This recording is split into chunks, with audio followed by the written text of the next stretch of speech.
बिस्मिल्लाहिर्रहमानिर्रहीम। अल्लाहुम्मा सल्ली अला मुहम्मद व अला आले मोहम्मद। हज़रत मोहम्मद मुस्तफ़ा सल्लल्लाहु अलैहि वसल्लम और आपकी आल पाक पे लाखों करोड़ों दरूद व सलाम हो। आज जी मैं मोहसिन अली आपको हज़रत इमाम अली रज़ा अलैहिस्सलाम के मतलब बताऊँगा। अगर मेरी आज की वीडियो आपको पसंद आती है तो मेरा चैनल सब्सक्राइब करें और साथ ही बेल आइकन प्रेस करें ताकि मेरी आने वाली वीडियो बआसानी आप तक पहुँच सके। चलते हैं जी और आपको बताते हैं। अली नाम, रज़ा लक़ब और अबू अल हसन कुनियत हज़रत इमाम मूसा काज़िम अलैहिस्सलाम वालिद बुज़ुर्गवार थे और इसलिए आपको पूरे नाम और लक़ब के साथ याद किया जाए तो इमाम अल हसन अली बिन मूसा रज़ा अलैहिस्सलाम कहा जाएगा। वालिद ग्रामी की कुनियत उम्मुल बनैन और लक़ब ताहिरा था। नहायत इबादत गुज़ार बीबी थीं। 11 ज़िलक़ाद 148 हिजरी में मदीना मुनव्वरा में वलादत हुई। इसके तकरीबन एक माह कबल 15 शवाल को आपके जद्दे बुज़ुर्गवार इमाम जाफ़र सादिक़ अलैहिस्सलाम की वफ़ात हो चुकी थी। इतने अजीम हादसा मुसीबत के बाद जल्द ही इस मुक़द्दस मौलूद के दुनिया में आ जाने से यकीनन घराने में एक सुकून और तसल्ली महसूस की गई।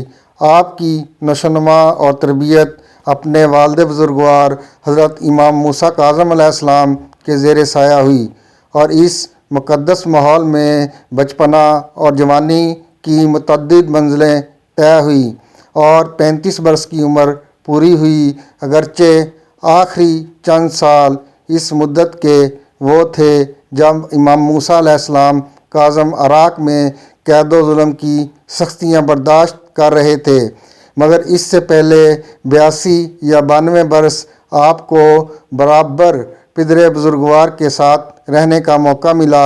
इमाम मूसा काज़िम को मालूम था कि हुकूमत वक्त आपको आज़ादी से सांस लेने ना देगी और ऐसे हालात पेश आ जाएंगे कि आपके आखिरी उम्र के हिस्से में और दुनिया को छोड़ने के मौका पर दोस्ताने अहले बैत अलैहिस्सलाम का आपसे मिलना या बात के लिए रहनुमा का दरियाफ्त करना गैर मुमकिन हो जाएगा।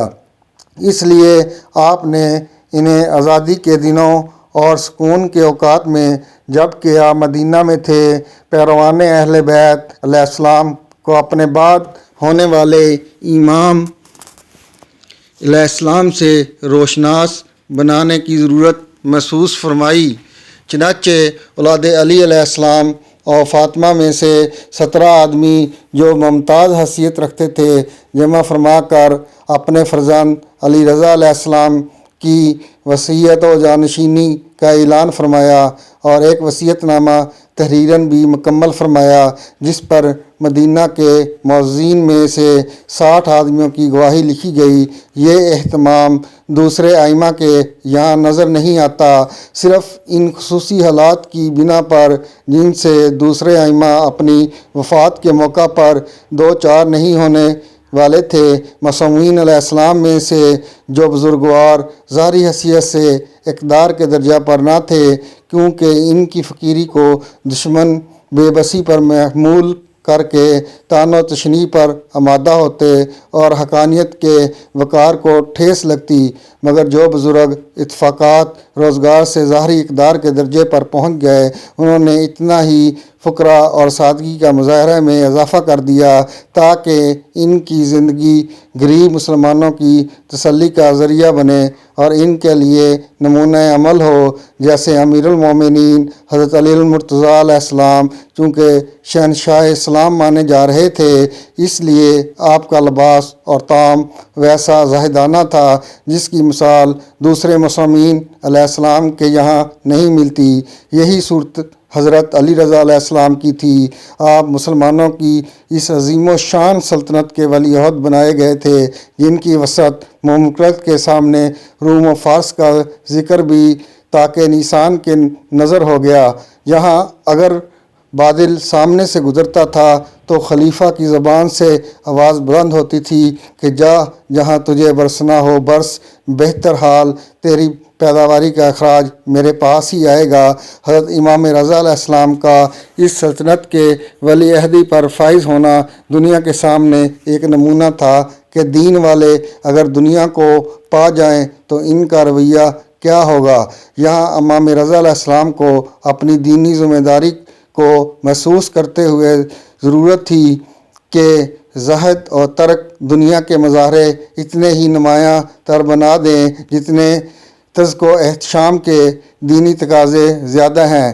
چنانچہ تاریخ نے اپنے آپ کو دہرایا اور وہ علی رضا علیہ السلام کے لباس میں علی المرتضیٰ علیہ السلام کی سیرت دنیا کی نگاہوں کے سامنے آ گئی۔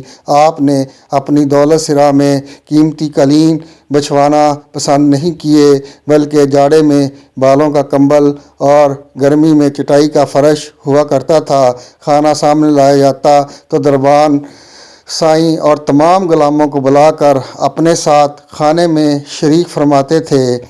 داب و ادب شاہی کے خواگر ایک بلخی شخص نے ایک دن کہہ دیا کہ حضور اگر ان لوگوں کے کھانے کا انتظام الگ ہو جایا کرے تو کیا حرج ہے؟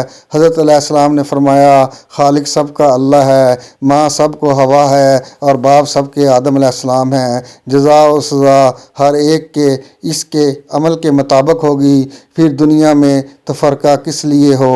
مامون کی توقعات غلط ثابت ہونے ہی کا نتیجہ تھا کہ وہ آخر امام علیہ السلام کی جان لینے کے در پہ ہو گیا، اور وہی خاموش حربہ جو ان معصومین علیہ السلام کے ساتھ اس کے پہلے بہت دفعہ استعمال کیا جا چکا تھا، کام میں لایا گیا۔ انگور میں جو بطور تحفہ امام علیہ السلام کے سامنے پیش کیے گئے تھے زہر دیا گیا، اور اس کے اثر سے 17 صفر 302 ہجری میں حضرت علیہ السلام نے شہادت پائی۔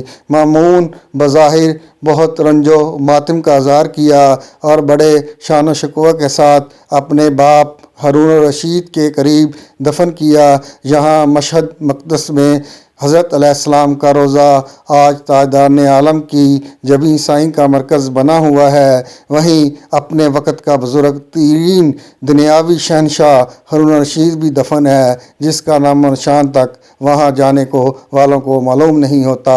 دعاؤں کا طالب محسن علی شاہ۔ اللہم صلی علی محمد وعلی آل محمد۔